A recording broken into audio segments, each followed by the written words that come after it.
Aliansi Organ 98, sebuah koalisi aktivis dan simpatisan Gerakan Reformasi 98, secara tegas menolak proyek penulisan ulang sejarah nasional yang saat ini tengah digarap oleh Kementerian Kebudayaan. Mereka memperingatkan konsekuensi serius jika agenda tersebut tetap dilanjutkan. Menurut Aliansi Organ 98, upaya revisi sejarah ini bukan hanya soal pengayaan narasi, tetapi bisa berdampak pada penghilangan atau distorsi fakta-fakta penting dalam perjalanan bangsa, khususnya era reformasi. Aliansi menilai, program tersebut berisiko mengubah citra perjuangan reformasi 98, sehingga masyarakat besar berpotensi kehilangan akses terhadap narasi asli perjuangan demokrasi. Lebih lanjut, mereka mendesak agar pemerintah menghentikan program itu sepenuhnya. Aliansi juga memberi sinyal akan melakukan demonstrasi besar jika proyek ini dilanjutkan.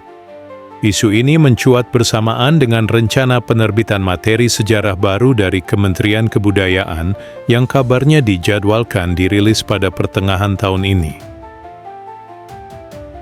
Langkah Kementerian Kebudayaan menyusun narasi sejarah baru bisa jadi dimaksudkan untuk memperkaya perspektif, termasuk agenda-agenda pemerintahan berbeda.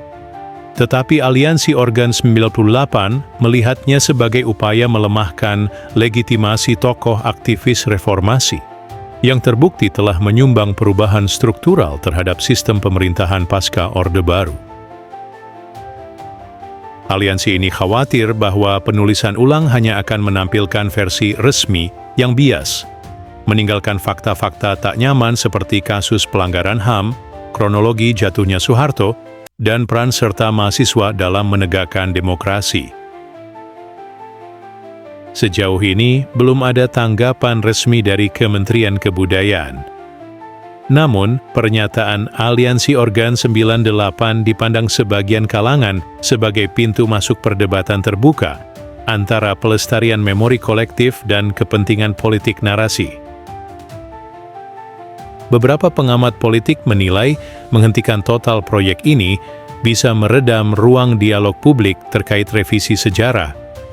Pun, tetap melanjutkannya tanpa transparansi monopolisasi narasi justru dapat memicu resistensi dan kritik kuat dari masyarakat sipil.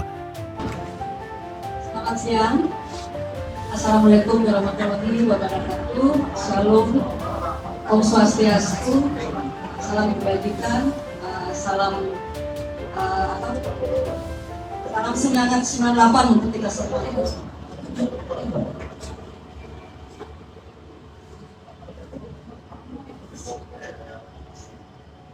Ya, baik. Nama saya Pak Deti Mayudi. Saya di sini mewakili KBUI, Keluarga Besar Universitas Indonesia.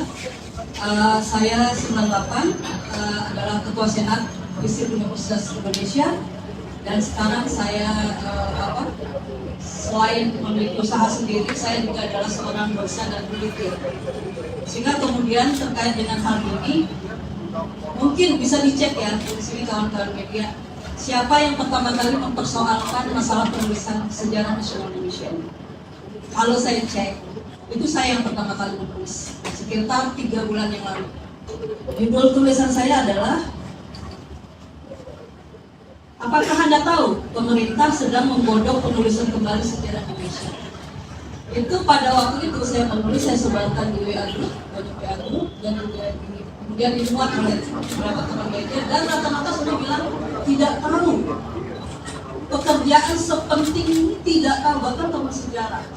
Sejarawan itu tidak tahu. Justru teman sejarawan itu mungkin saya dengar dipanggil, tahu dari mana, bla bla. Kemudian berpikir, dan semuanya sepakat bahwa ini isu yang sangat penting. Dan saya katakan, saya sudah punya keraguan bahwa ini akan bisa diselesaikan. Ya, mengingat siapa yang menginisiasi ini.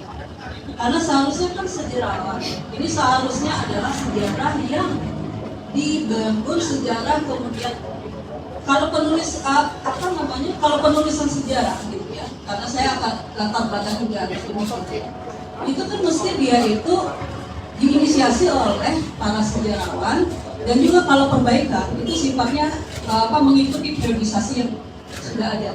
Dan apa yang pasti diperbaikan itu memang harus melalui suatu konsultasi, suatu uji publik dan sebagainya.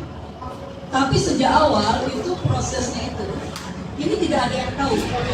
Sehingga kemudian pada waktu itu di UI itu kebetulan saya ada di forum guru besar UI juga, beberapa teman saya itu satu grup yang banyak guru besarnya.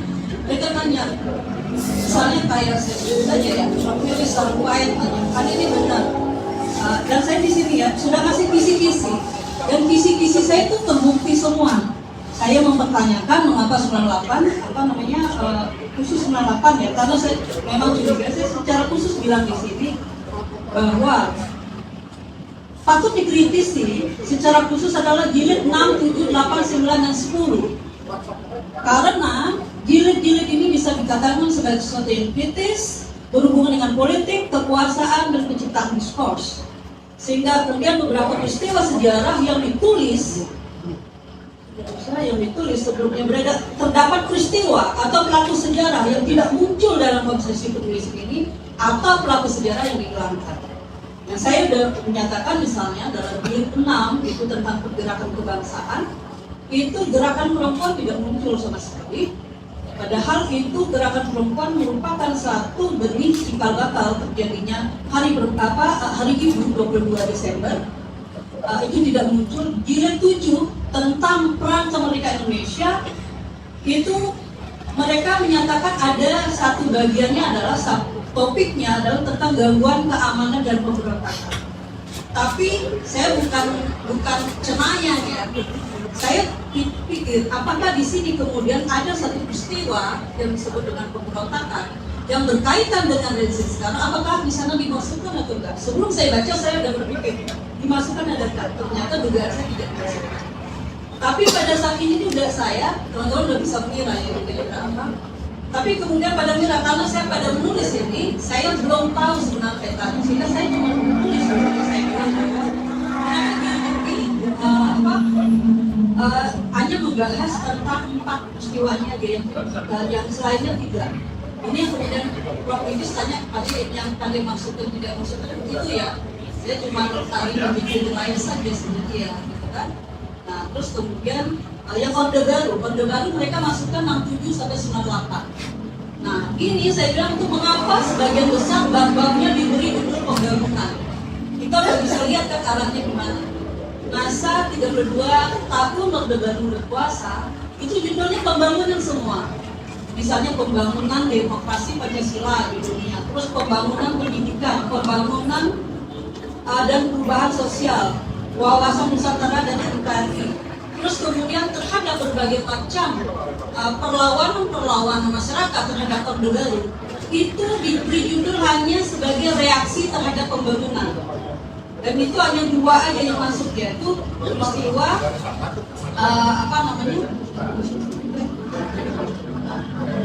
Tanjung Priok dan Karangsari. Nah, 2 itu aja. Padahal di sini juga saya tanya, ada peristiwa-peristiwa penting selama Orde Baru sampai lahirnya reformasi yang berdampak besar terhadap kehidupan masyarakat berbangsa dan bernegara, seperti peristiwa 27 Juli 1996, peristiwa Trisakti 12 Mei, kerusuhan 13 sampai 15 Mei 98 karena ada perkosaan, kenapa tidak tampak? Nah, terus kemudian di era reformasi juga, justru era reformasinya tidak tercermin, hanya pergantian kekuasaan.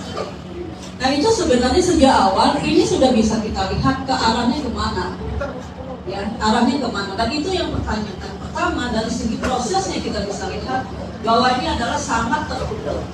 Tidak ada orang yang tahu, bahkan sejarawan tidak tahu. Prof. Asmi Warman Adam itu tahunya ke saya, beliau langsung hubungi saya, panggil bayangkan, dia nggak tahu. Terus kemudian Pak Dewanto itu juga nggak tahu. Terus kemudian banyak yang nggak tahu. Terus kemudian mereka tanya, ada gini nggak? Saya bilang nggak ada. Makanya kita patut curiga. Saya pertama kali bilang itu, dan kemudian di UI waktu itu, terus Prof. Evi Fitriani, namanya saya bilang saya sedang menggalang diskusi dengan Prof. UI pada waktu itu. Kita harus pertanyakan karena ini menyangkut masa depan bangsa kita. Dan penulisan sejarah ini, jangan dikira bahwa penulisan sejarah ini hanya berhenti sebagai penulisan sejarah saja. Tanah ini kemudian akan jadi muncul bawahannya itu sebagai alat untuk propaganda mereka. Akan muncul misalnya dalam kurikulum pendidikan SD, SMP, SMA di sebelumnya. Akan muncul kemudian kalau misalnya kayak Orde Baru dalam film-film, di mana kemudian film tersebut diwajibkan untuk kita menontonnya. Jadi jangan dikira bahwa penulisan sejarah ini hanya akan berhenti pada penulisan sejarah saja, tidak berhenti, dan itu dampaknya akan besar banget. Jadi akan ada peristiwa-peristiwa yang ketokohan yang tidak dimunculkan karena mungkin dianggap mengancam, seperti misalnya kita lihat terjadi ya despartalisasi, di mana misalnya Konferensi Asia Afrika tidak muncul, tapi di lain pihak muncul pemutihan terhadap dosa-dosa, ya, di mana misalnya peristiwa apa yang terjadi selama Orde Baru tidak dimunculkan, hanya disebut sebagai reaksi pembangunan, itu pun hanya 2 peristiwa. 98 tidak muncul. Dan bahkan kemudian peristiwa-peristiwa yang terkait dengan rezim seperti perkosaan, itu tidak muncul. Nah, jika tadi misalnya Pak Dison mengatakan bahwa tidak ada fakta hukum, nah sejarah memang perlu fakta hukum. Pertama itu ya, bahwa berbagai macam sejarah yang terjadi, runtuhnya Singosari, munculnya Majapahit gitu ya, dan bahwa bahkan banyak sekali peristiwa-peristiwa hingga kemudian kita bisa merdeka. Apakah perlu fakta hukum gitu ya? Gerakan Purkon segala macam ya. Nah, terus yang kedua, kalau misalnya Pak Dison mengatakan bahwa perlu adanya fakta hukum, kita mesti sambut. Dalam bentuk apa? Dalam bentuk bahwa pelanggaran HAM 1968 perlu ada suatu mahkamah pengadilan HAM. Itu yang harus kita tuntut. Kita lanjutkan, kita ambil tantangan dia. Menurut saya ya, ambil tantangan dia bahwa dia perlu ada fakta hukum. Karena itu belum pernah terjadi kan? Belum pernah benar-benar diproses bagaimana pelanggaran HAM tersebut, para korban memperoleh keadilan. Itu ya, bahkan sekarang si Kamisen masih terus berlangsung gitu kan. Dan juga kemudian Presiden Jokowi sudah pernah menyatakan 12 buah pelanggaran HAM berat 2023, tapi itu pun belum ada kelanjutnya, bahkan sekarang dinegasi ya dengan dengan penulis sejarah ini, di mana tidak dimuat dalam penulis sejarah. Jadi sebenarnya itu ada banyak. Kalau misalnya dia perlu bilang bahwa ini perlu ada suatu fakta hukumnya, lakukanlah pengadilan HAM terhadap kejahatan yang terjadi 98 tersebut. Dan itu sudah cukup bukti-bukti permulaan, misalnya ada yang diberhentikan atau dipecat, ya kan? Itu kan sudah jelas tuh. Ada kemudian penembakan segala macam. Nah itulah, bukalah semua, sehingga kemudian apa yang diperjuangkan selama bertahun-tahun oleh Kamisen, terus teman-teman korban penghilangan paksa dan segala macam, ayo kita buka sama-sama. Kita bikin pengadilan HAM, siapa yang terlibat kita munculkan. Nah itulah kemudian, kalau itu nanti itu butuh proses. Selesaikan dulu prosesnya, baru kemudian kita tuliskan sejarahnya sesuai dengan apa yang kemudian terjadi di pengadilan sejarah ini, gitu ya. Nah itulah mestinya terjadi, sehingga kemudian penulisan sejarah ini tidak bisa dilakukan secara terburu-buru, tertutup, tidak melalui publik. Apalagi kemudian hasilnya sekarang mereka sudah mulai, dulu awalnya dibilang ini mau dipakai sebagai sejarah resmi, sekarang mereka bilang sejarah nasional, karena kita sudah bugat gitu ya, apa maksudnya sejarah resmi, berarti orang Indonesia yang lain tidak resmi dong gitu kan. Tapi mereka bilang sejarah nasional, tapi tetap saja karena mereka pemegang kekuasaan, itu pasti nanti ada turunannya ke macam-macam yang saya bilang tadi. Dan ini juga bagian dari suatu cerita besar, di mana ingin menggolkan seseorang yang sebagai pahlawan nasional, sehingga kemudian di penulisan sejarah ini dosa-dosa politiknya dicuci, sehingga kemudian dia dianggap layak sebagai suatu pahlawan nasional. Dan bahkan Menteri Kebudayaan sekarang itu adalah, ada tahu jabatannya, Ketua Dewan Pemilihan Pahlawan Nasional, dan kemudian pengurusnya adalah tim penulisan sejarah ini. Bisa dilihat ya apa sebenarnya cerita yang sedang terjadi saat ini, sehingga kita memang kita punya alasan yang lebih dari cukup untuk menggugat, sehingga kemudian saya pikir ini mesti dihentikan penulisan sejarah ini, dan kemudian karena memang cacat banyak hal gitu ya, dan kemudian memang kita harus tetap kita tetap kawal, karena ternyata manipulasi seperti ini nggak cuma terjadi di SNI, tapi di banyak aspek juga itu terjadi manipulasi, dan sebagai mereka menciptakan tools-tools alat-alat untuk melegitimasi kekuasaannya sebenarnya. Mungkin itu program dari saya. Terima kasih. Baik, terima kasih Bapaknya. Dilanjutkan Bung Mister, silakan. Ingin tambahkan? Ya, terima kasih teman-teman. Ini pernyataan sikap yang mungkin disikapi dari kesekian kali dari berbagai komunitas, tapi hari ini yang teman-teman terlibat pada tahun 98 hari ini sangat kecewa dan sungguh sangat menurut kita adalah jahat. Ini kejahatan yang sangat luar biasa yang disampaikan oleh seorang menteri kebudayaan yang asal ngomong, asal jiplak, asal bicara tanpa dasar, dan dia berpikir bahwa seluruh masyarakat Indonesia ini adalah bodoh dan tidak mengerti sejarah. Nah, ini yang harus kita luruskan, dan sampai hari ini itu sudah sangat jelas dan gamblang sebetulnya tadi disampaikan baik oleh teman-teman dan dari cuplikan sekilas video yang kita tonton. Pertama, saya ingin sampaikan pernyataan yang disampaikan oleh seorang Menteri Fadly John itu salah besar. Pemerkosaan pada tahun terhadap kaum perempuan tahun 98 itu benar terjadi. Itu benar terjadi dan betul-betul ada peristiwanya. Nah, ini yang menurut saya harusnya kalau kemudian negara tidak mampu menangkap atau kemudian menjelaskan siapa pelaku, siapa orangnya yang melakukan pemerkosaan pada peristiwa tahun 98, ya janganlah kemudian membuat rasa luka yang menurut saya, menurut kami adalah ini menyakitkan.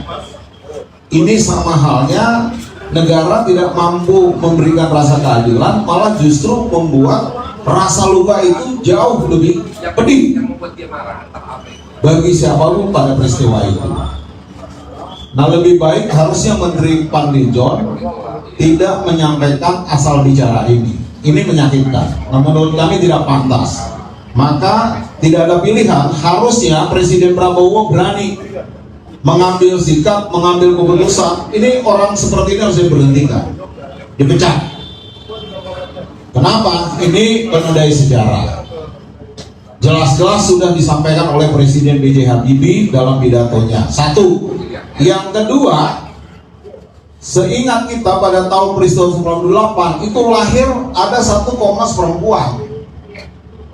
Inisiasi lahirnya Komnas Perempuan itu dasarnya ada pemerkosaan massal ini, kekerasan seksual pada perempuan pada saat itu, maka lahirlah ide gagasan melahirkan Komnas Perempuan. Yang ketiga, tim gabungan pencari fakta, itu jelas semua secara detail itu sudah disampaikan, ada, harusnya bisa kita copy, bisa kita bagikan pada teman-teman media untuk kemudian kita baca ulang kembali peristiwa ini detail.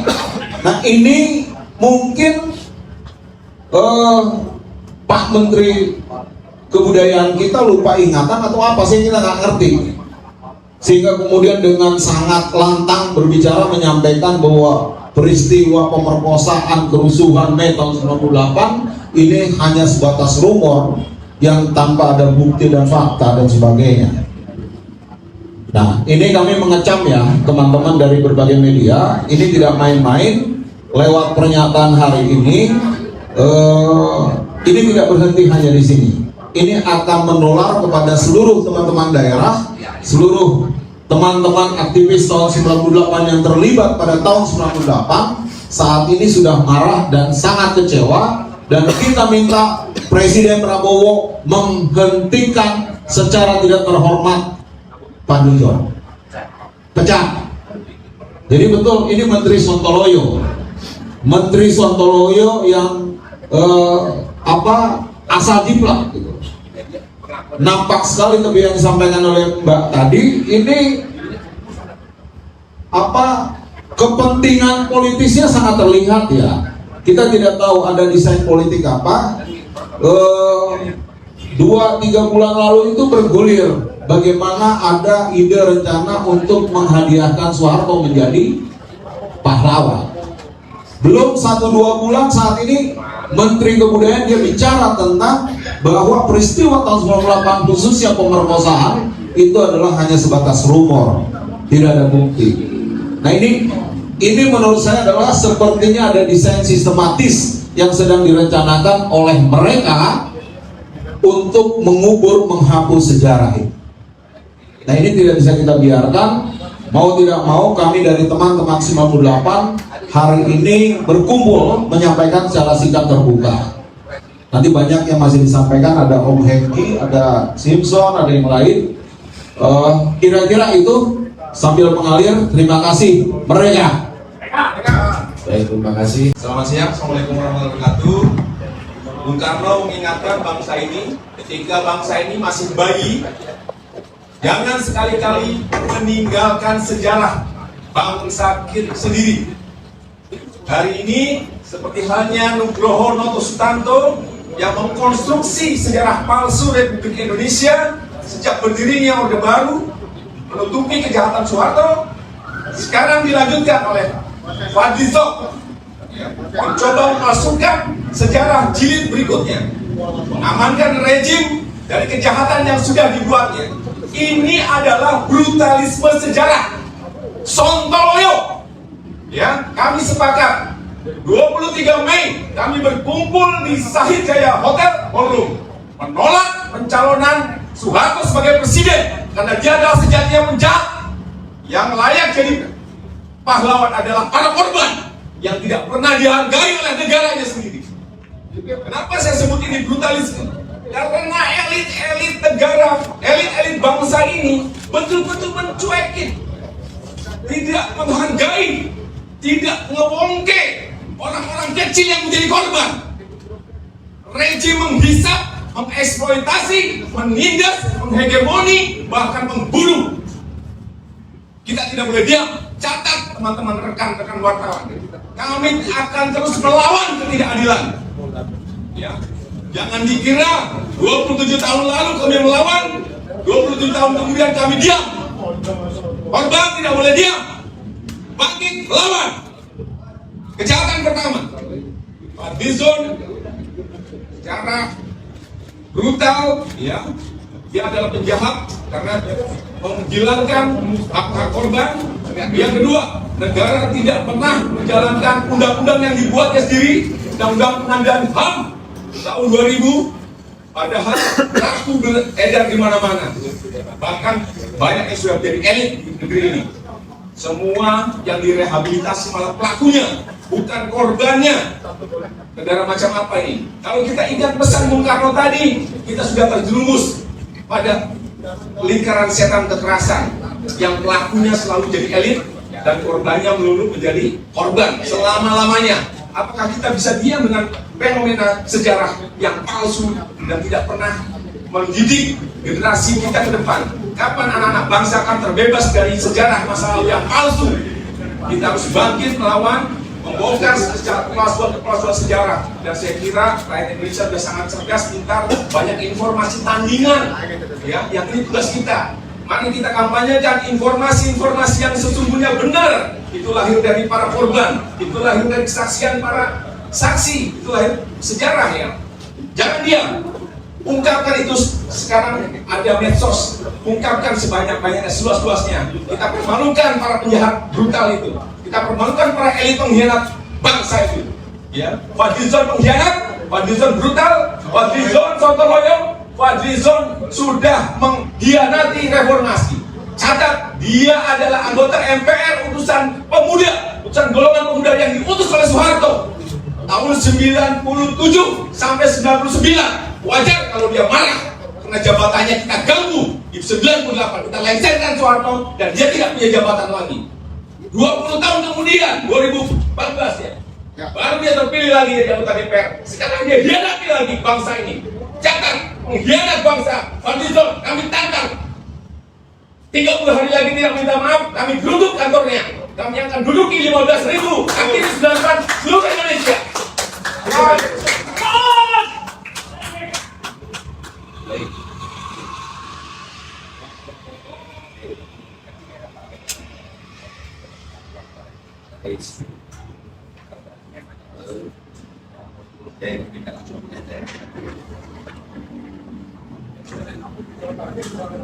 Guys, baik teman-teman, dulu kan waktu zaman si Fadlizon belum jadi menteri, mungkin teman-teman masih ingat dia selalu membacakan puisi Sontoloyo.